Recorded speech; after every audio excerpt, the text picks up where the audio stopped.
Transshipment বাতিল করায় সাময়িক কিছুটা ক্ষতির সম্মুখীন হবে বাংলাদেশ, কিন্তু বিনিয়োগ বোর্ডের যে সম্মানিত চেয়ারম্যান, উনি আমাদেরকে খুব সুন্দরভাবে বুঝিয়ে দিয়েছেন যে ওখান থেকে আমরা অদূর ভবিষ্যতে অনেকটা লাভবান হব।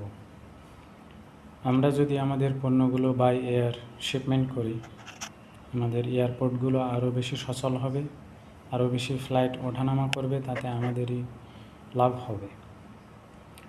দাদাবাবুরা ভাবছিল হয়তো বা ট্রান্সশিপমেন্ট বাতিল করলে হয়তো বা আমরা তাদের হাতে পায়ে ধরব, কিন্তু বুঝতে হবে এখন কিন্তু আর সেই বাংলাদেশ নেই।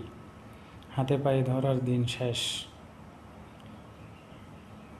এখন বাংলাদেশ এগিয়ে যাবে তার নিজের পায়ে, সৎ এবং যোগ্য লোক দ্বারা পরিচালিত হচ্ছে। ওই আগের যে সুবিধাগুলো আপনারা পেয়েছেন সেইগুলো আমরা এখন থেকে উঠিয়ে নেব। আর আপনারা এগুলো ভেবেন না যে গলার টুটি চেপে ধরে যে গত 16 বছর আমাদেরকে শাসন করেছেন, ওই শাসনের দিন শেষ ইনশাআল্লাহ।